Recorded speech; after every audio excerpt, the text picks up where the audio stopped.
Delighted to be here with the two of you and build on the previous discussions by focusing specifically on the role that corporate purpose plays in guiding organizations on this journey, but also in helping to bring about alignment across stakeholders, including, of course, investors, and we'll spend a fair amount on that. Paul, if I can start with you, why has the concept of corporate purpose become so prominent in recent years?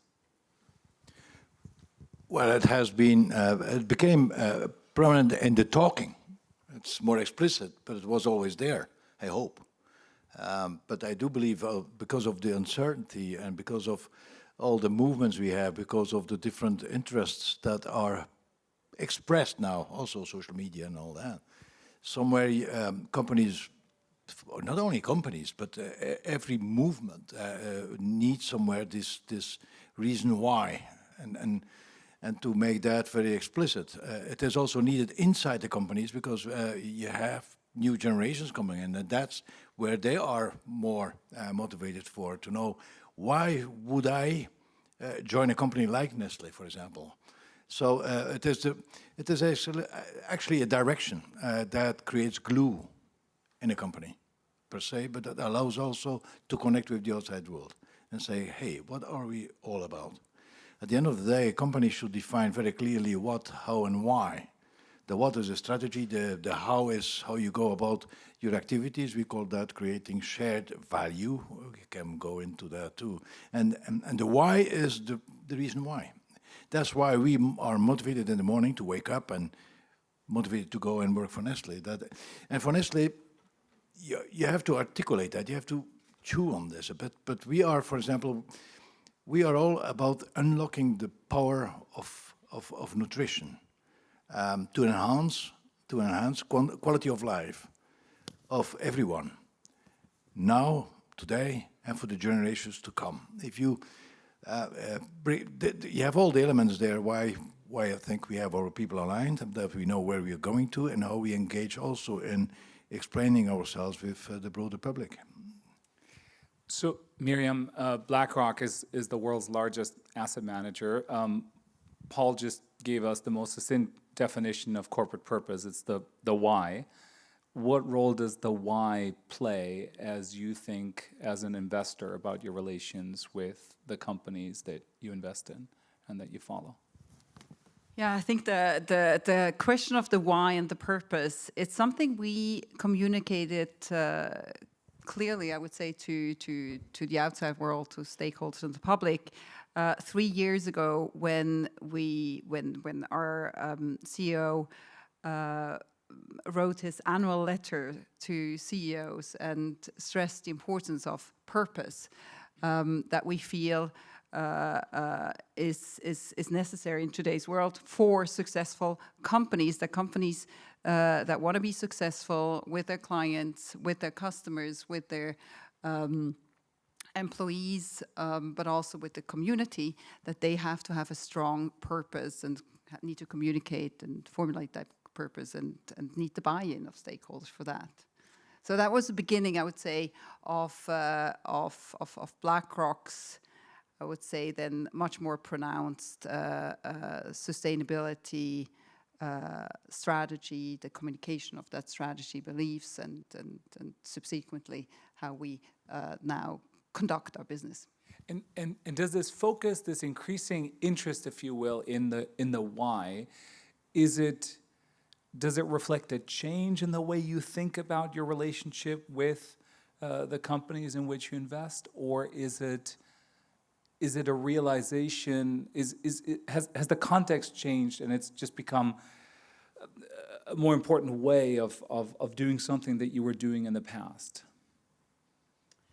No, we just realize with the societal changes that we observe, and I think it has a lot to do with the new generation, the millennial generations, now, coming to age, so to speak, yeah, and be that as customers or investors, that will change everything we do. They do things differently. They consume differently, they work differently, they request different things from their employers, and eventually, when they have money, they will invest differently. So for us as a company, BlackRock, it is important that we stay on top of these societal developments as well, and think into the future and think about how it will impact our business and hence the way we invest and communicate with the companies we invest in, and look for that purpose in the companies we invest in, because we feel they will do a better business in the future. Right. Going back to the previous point in our previous panel, right, that sustainable investment is good investment, is fiduciary investment. So Paul, where and how does this happen in the organization? You spoke about purpose, not just about being something that perhaps corporate leaders articulate vis-a-vis the outside world. It's something that mobilizes people inside the organization. Who owns purpose? Whose role is it to drive purpose? What's the role of the board, perhaps also with respect to that, now that you're in your role as chairman? No, that I'm chairman, it's very important for the board.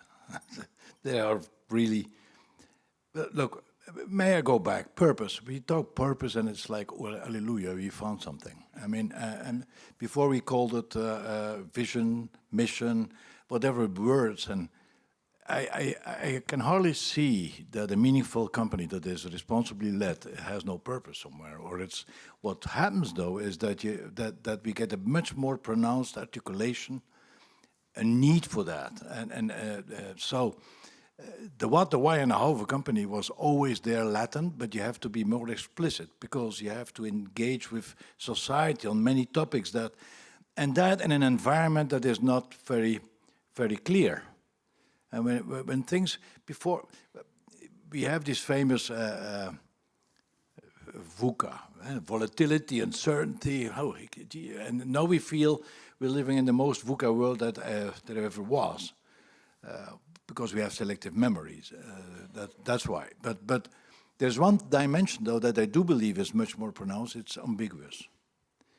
And in ambiguity, what is ambiguity? Ambiguity is where you have different readings of the same thing.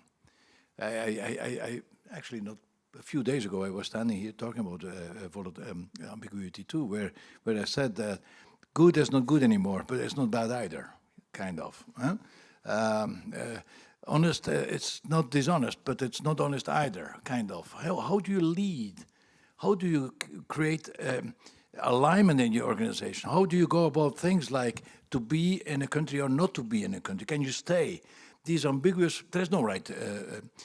And purpose helps somewhere to at least have some reference that stays clear, that survives the erosion of the topics of the day, you know, and purpose stands above that. Now, if that is so, then I feel that is one of the most important jobs of a board, is to make sure that that purpose is there, it's well articulated, it's meaningful, it has a long-term contextual dimension to it. That's what the board should do. And I feel that's the most rewarding part also of a board, is to make sure that purpose and values, because values is these dimensions that somewhere also guide your decision-making over time. So that these are very well clear and articulated. So apart from governance and ticking off boxes and all that, and more boxes to be ticked off, but still, they should always get back to the basics of things. Actually, purpose and these definitions that's forward to basics. It's not back to basics, it's forward. We call it purpose now. Okay, tomorrow another name maybe, but it is, hey, why do we exist? Actually, everybody in his life should have a purpose somewhere. Heart.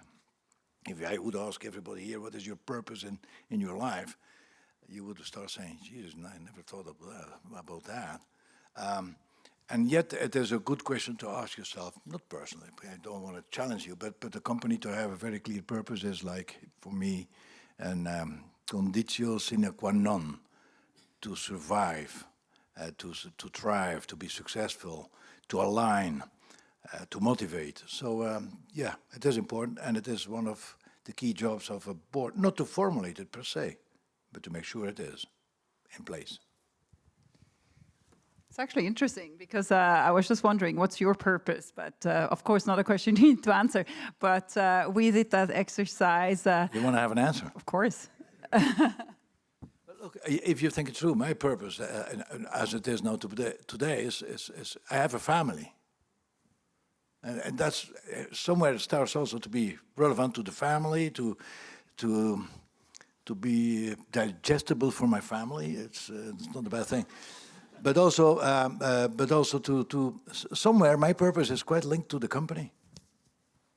It's a privilege. I tell you, it's a privilege. 40 years in this company. So somewhere I have to say, hey, that was the right decision at the beginning, because if not, but it's to serve, to be part of the dynamics of a company like Nestle is like it's a privilege, but a purpose at the same time. And yeah. That's basically it. I mean, that's enough. Great. At BlackRock, we did last year, or it was 2 years ago, with COVID, it's always difficult to keep track of time.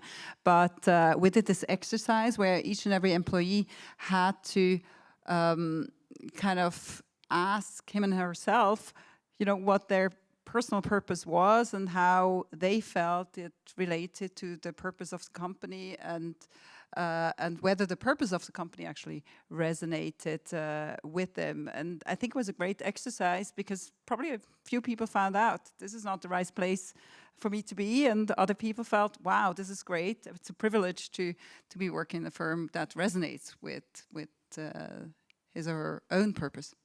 So I'm curious. I mean, obviously, your colleagues are tracking all of these enterprises. Paul spoke about how a purpose gives you clarity. It helps motivate people. It helps you resolve key issues. Can you tell from the outside? You don't need to name companies, though I would love it if you did. Where you look at a couple of companies and say they clearly have a purpose. They live that purpose. That purpose is central. Whereas others, where that is less the case, is equally obvious. No, obviously, it's a very good question, but I shouldn't be quoting companies. But I think we can probably just make it easier and say there is hardly any successful company, sustainably successful company, without a strong purpose which resonates with the company's stakeholders. And I think especially today in this, what is it, most VUCA world, although I really think that's a perception bias as well, a recency bias, it was, right? Where sustainability and and climate change has become such an important topic, that companies probably cannot close their eyes anymore. Like any company which today wants to operate successfully cannot close their eyes on that important topic, has to integrate it and make sure that formulated purpose actually resonates with stakeholders. So I want to ask the first question from the audience, and it is one that has gotten a fair number of votes, and it's for you, Paul, and it's about reconciling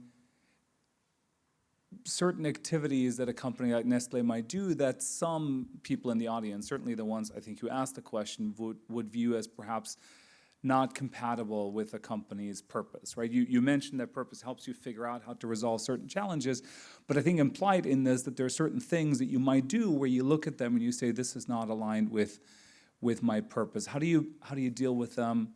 How do you manage that? These are very good examples of the ambiguity we have. Look,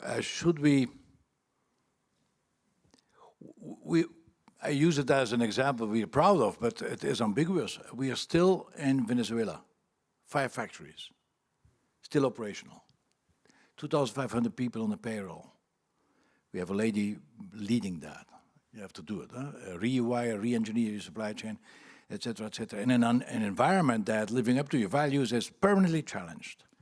We get a lot of criticism from here. We should get out there, because at the end, you cannot give us 100% confirmation that it is all done in the values of the company. And they say, hello. Same thing in Zimbabwe. We were in Zimbabwe. We had a factory, 250, 280 people on the payroll, 1,400 farmers serving and delivering milk to that factory. We should leave. Why? Because you actually, through that economical activity, you create some stability to 280 people and 1,400 farmers. And at the end of the day, the pressure, internal pressure to get the dictator out is lessened by your existence. Hello. And these things are ambiguous. There's no right answer. And you have to, you know what, there's lots of intelligent people on the planet, but wisdom to judge, to say, to see through the smoke of the turbulences of these questions is, I feel, is real leadership, and saying, no, we stay. Because at the end of the day, what is our purpose? And our purpose is to produce quality food and nutrition, to do that in the local communities, for the local communities, adapted to their needs, etc., to do that with local ingredients, and so on. That's our purpose. And then you say, okay, we stay. And we were criticized for that. If I may abuse from the time a bit and the mic now, we do every year convenings. Because we are a high tree, so we catch a lot of wind. And so we do convenings with NGOs, highest levels of the NGOs. So we do that in London. You have a few of them there. And so you have 40, 50 people, 60 NGOs in the room. Can you imagine? That's like getting like in the Romans in the Colosseum, you know. And you're sitting there, and so I do that, personal, and the man of operations, because he has lots of answers to give, because he does a lot on the supply chains and things like that. And there's actually, I'm simplifying, but there are 3 phases in the day. It's a whole day. The first one is that you're criticized permanently. Palm trees, how do you dare? Deforestation, and you go on. Child labor, for that matter. So there's enough topics you can actually be challenged on. And we engage in a discussion, say, yes, we do A, B, C, we are not there yet, we're gonna, etc., etc. Second phase, they start to discuss with each other and saying, hey, you with your palm trees, that's important, but I'm speaking about child lives of children. And that's how our, interesting though.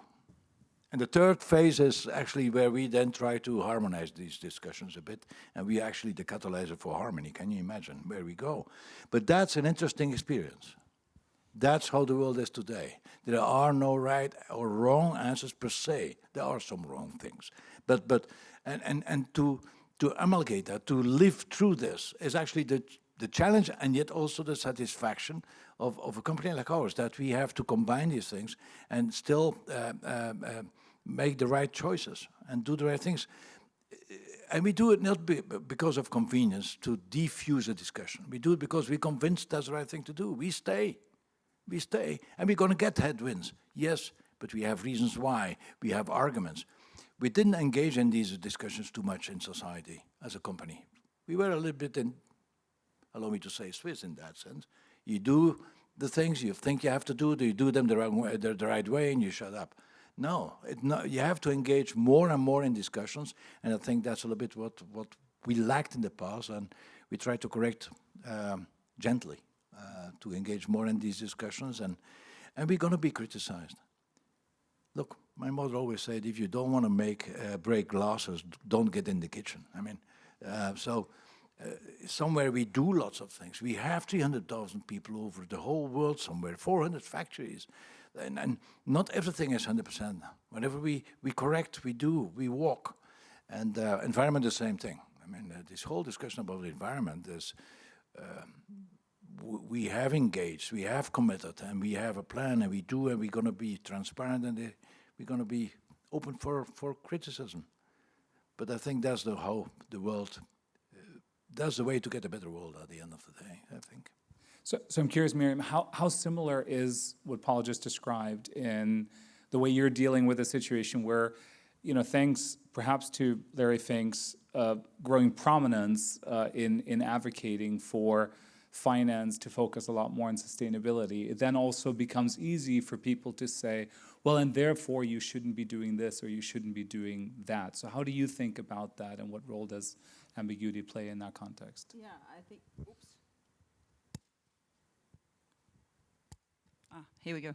No, we do actually face exactly the same challenges. It's very, some of these decisions are very controversial. I mean, take, for example, investments in fossil fuels, to take the prominent example. Of course, you would want carbon emissions to be lower. Of course, if there were no fossil fuels burnt in the world, carbon emissions would be lower. But then, you know, if all investors eventually get out of fossil fuels, of coal, what happens to these assets? And where do these assets end? Can you just shut down the coal mines? Or will somebody else pick up the coal mines and just operate them, maybe with much lower say a much lower sense of responsibility? So I think these are very difficult questions we as a company and as investors have to deal with and try to come to terms with it. That's BlackRock. We are the largest asset manager in the world, and approximately 3/4 of our assets are managed in index strategies, ETFs and index funds. So in these strategies, we cannot pick and choose the investments we invest in, but we just follow a certain index. And if there are coal assets in there, we invest in coal assets. Now, what can we do though, is that we engage with companies, that we have a dialogue with companies, and eventually get them to commit to a sustainable strategy. We try to commit, get as many companies we can to commit to to net zero goals. We try to get them to be transparent about their sustainability risks and especially climate risks. So we do what we can, but especially in index strategies, we cannot divest. Another question that has come up in from the audience already concerns an issue that I think in these conversations comes up frequently, which is growth. Growth itself is being questioned by some particular younger people who are essentially saying that the only way that we can bring the planet back into some kind of an equilibrium is to just realize that finite natural resources mean that we also have to deprioritize growth itself. Could you each respond to that, please? Yeah, I understand that it's an emotional question here, in the sense of you are in Switzerland and you say, yeah, we should go against growth. But then you go to a country like Bangladesh. You say, guys, look, sorry, but we had our party on the other side, but you have to stay where you are. And somewhere that perspective makes these questions more difficult. I don't believe in no growth. Growth at the end of the day somewhere is like the speed of a bicycle. It's a gyroscope. It keeps a balance also for companies, but also for societies. Look, children are growing. It's natural. Should we grow always at the cost of throwing away limited resources and all that? I don't think so. So it is for us to find ways of sustaining a certain healthy growth that allows lots of dimensions of the world to come into a better life, and to do that in such a way that it is sustainable. We are challenged, we are a food and beverage company, so we are challenged with this whole thing about, hey, food systems. Is it sustainable? Can we feed the world that's moving into a 9-10 billion dimension? Is that possible? Yes, it is. Yes, it is. It's not possible as it is today. But I think we have selective memory, really, we do. In the 50s, this was this whole panic. There's not going to be enough food. And then came fertilizers and so on.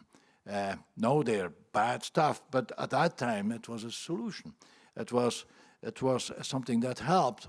It's again, when you overdo it and you don't care too much. So we learn a lot in the process, But there are new ways now of going about agriculture, call it regenerative agriculture. These are buzzwords, placeholders, yet what does it mean? And companies like ours, with others working on these issues, to use the strength of nature to regenerate. It's not a matter of reduce impact. It's a matter of having positive outcomes.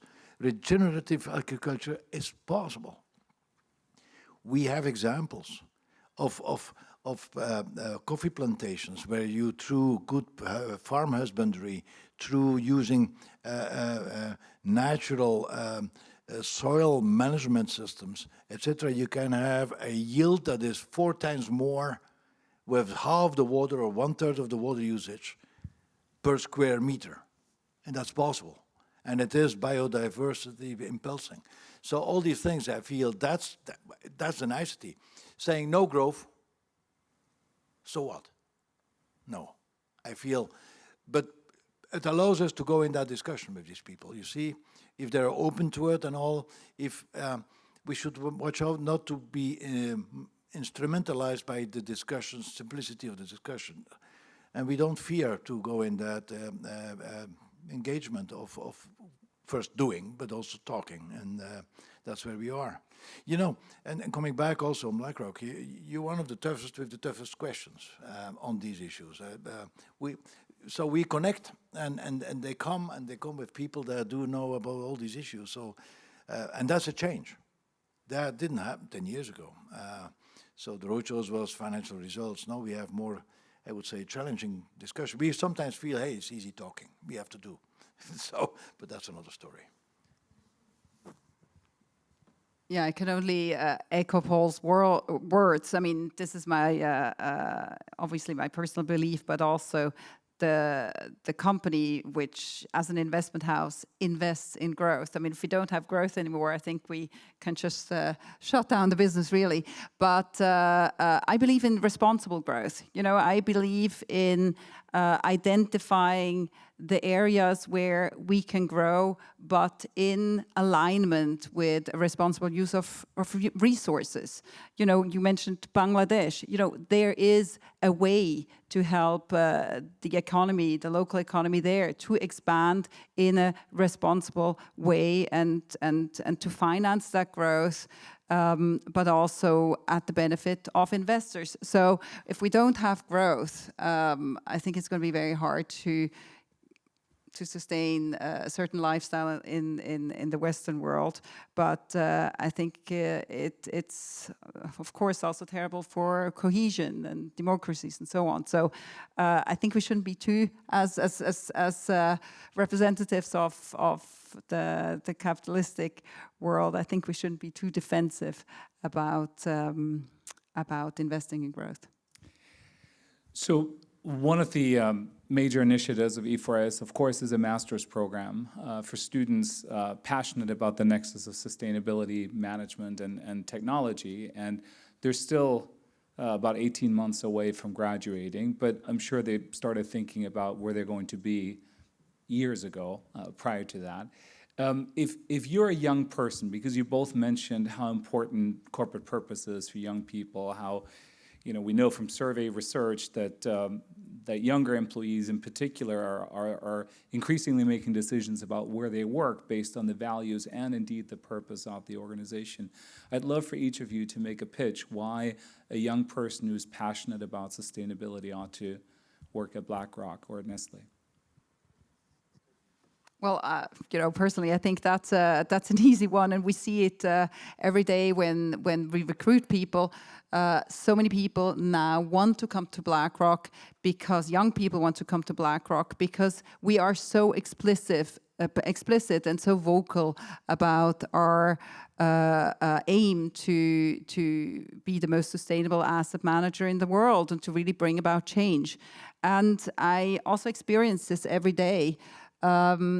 I not only run the Swiss business, but I work as a senior advisor to BlackRock's sustainable investing business. And there I see now everywhere, whatever we do, every investment strategy, but also interacting with clients, literally every technology, everything we do relates at some point to sustainability. So I think really anybody who comes to work at BlackRock, it will be hard not to have anything to do with sustainability today. Yet I agree that was different 3 to 4 years ago. 3 to 4 years ago, I think we were more traditional, we were less explicit, and this big movement only started a couple of years ago with this clear communication of our beliefs in sustainability and the related changes to the investment and the business strategy.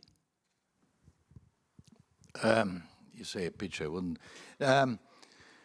No, I would say Nestlé is a surprisingly interesting, good company to work for. I mean, and then I said, why? Well, then you explain. I mean, at the end of the day, we're not a loser company either. So people want to be part of something that works well, that has purpose, that explicit. There you go with, but that does the right things. And I think we see that young people coming into Nestlé, they come out from an image also. Nestlé is challenged permanently, and the closer we get home, the more challenged we are by the local press and so on. That's fascinating. But somewhat that is intriguing. And we see marvelous young people coming in and say, Jesus, to be part of that conviction, and yes, we don't do, but being able to shape, to be part of. Look, I started my career in Nestlé. Actually, that's all not new at the end of the day. So, and some of you may have heard the story. I started in Peru because I called Nestlé to work for them, and I wanted to go to Latin America. So, as I was asking party, they sent me to Peru. Nobody wanted to go because it was totally unsafe. You had the shining path, and so it was not the best of times there, and yet Nestlé stayed. And I remember so well going to the Nestlé headquarters.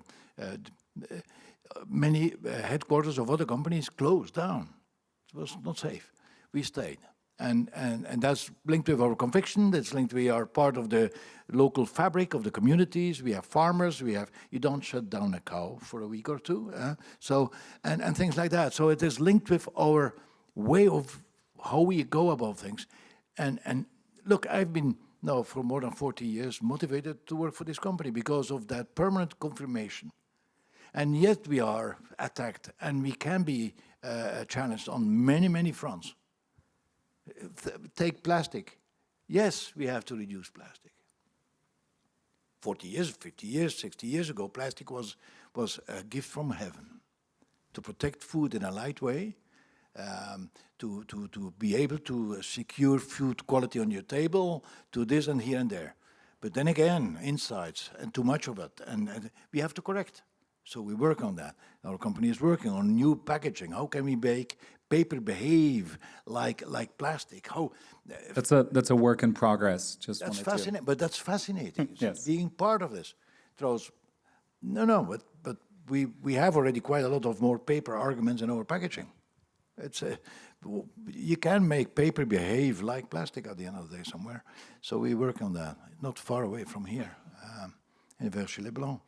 So that's fascinating. Many young people, millennials, critical, and all that, they want to be part of this.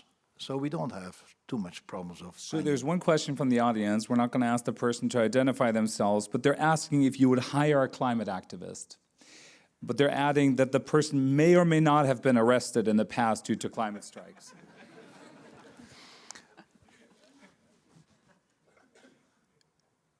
Yes. Good.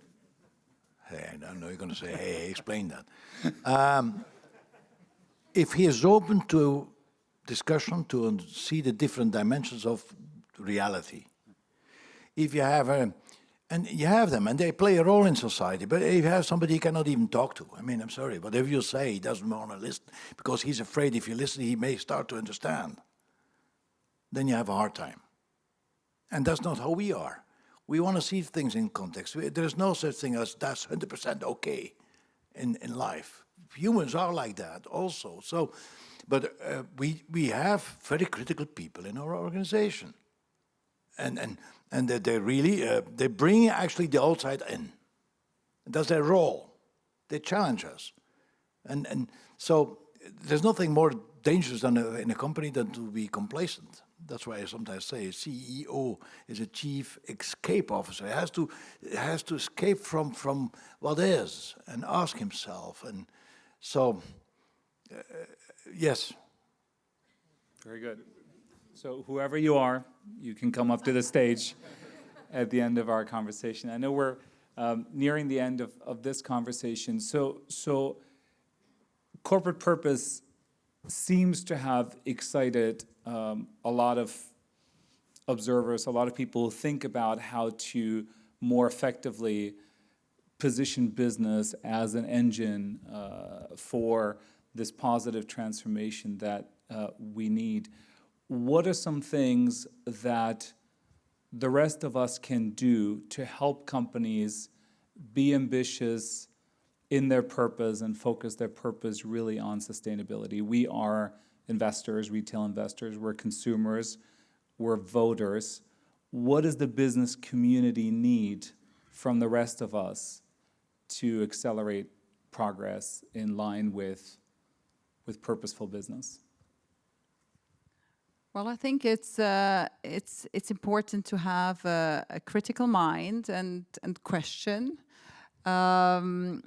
be that as a consumer, as an employee, as a client, as an investor.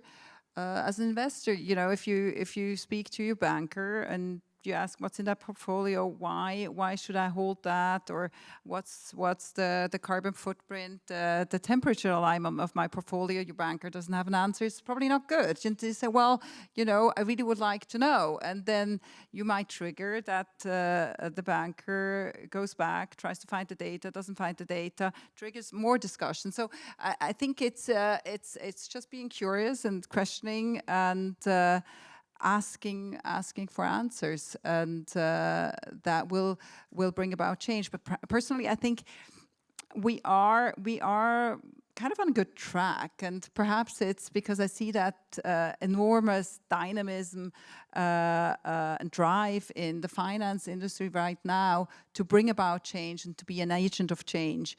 And here we spoke about Glasgow in one of the previous panels. I mean, when you just think about it, there is all that capital now in the world, and we spoke about it at lunch. There's all that capital now in the world of asset owners, of pension funds, insurance companies, which is committed to bring the world to a net zero world, and will push companies to get moving, to change their business practices.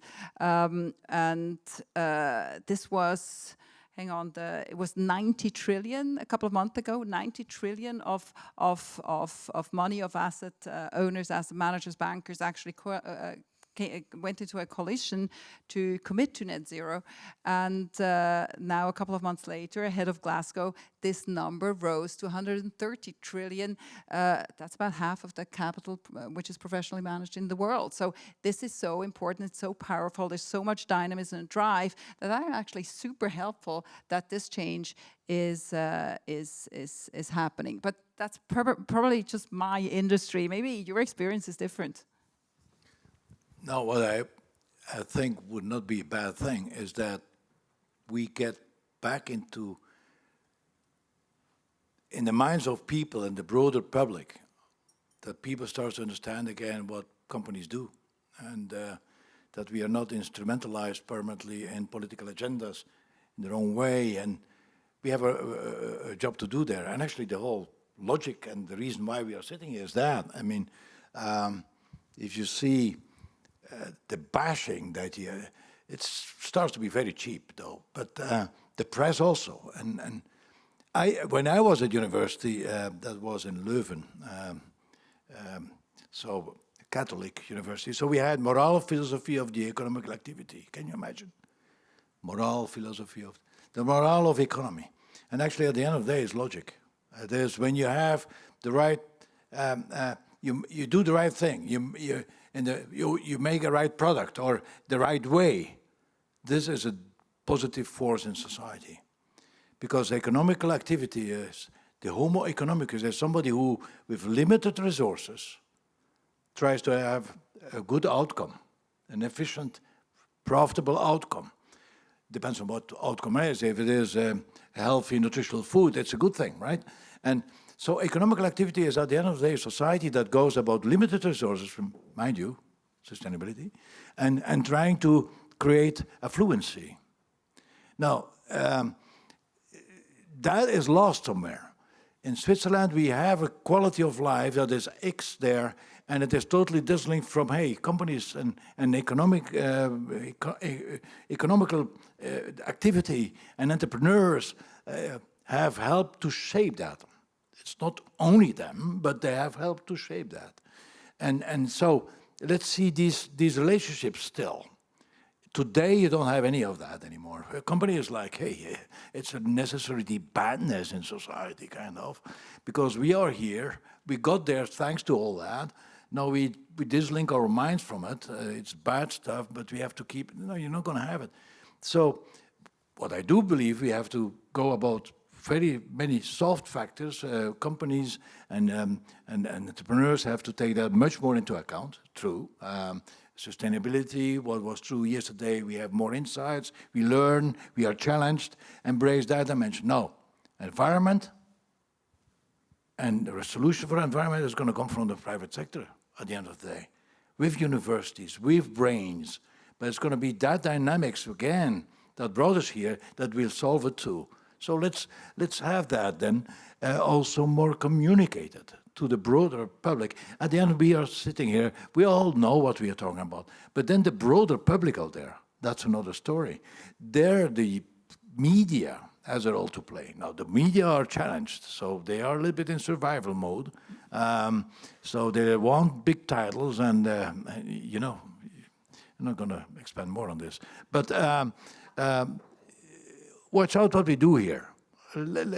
I understand why they have sometimes this bashing and all, but over time, you erode in the minds of the broader public the logical wisdom that it's like these popular votes we have here, right? After a while, that wisdom that you have in the broader public is eroded. And then you start to erode the only means to get correction somewhere. We have to work for a future. We cannot claim one. It's not going to come by claiming. We have to work together as a whole. That would be a nice thing to have, that we can get again a little bit in that more positive building, and that we take up our responsibilities. And it was not all that nice. So correct. We're going to correct. We are in that mode. We do it by conviction, not because you push us. We do say, it's hard to read sometimes that, hey, Nestle does X, A, Y, because we pushed them to it. Sometimes you say, guy, you ask, or lady, you think you are much more influenced than you think. But you understand. So that, I think, and this whole enterprise for society is all about that, I think, somewhere. And we have to find the ways. We cannot claim that either. We lost it somewhere. We disengaged also from the discussion. We put our head in the sand somewhere. It was easier not to see the problems. So I think re-engaging a bit and doing wisely. You cannot force it. There's a little bit, mindsets are changing not too fast. You cannot write a memo when it's done. So let's work on this. It's going to take time, but I think we have many arguments on our side.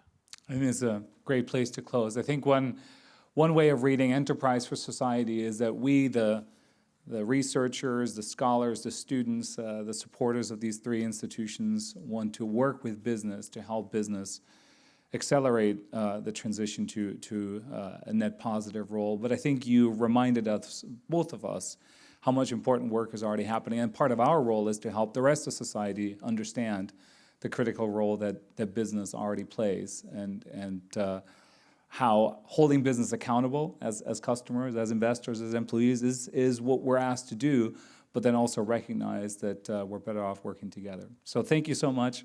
Really appreciate it.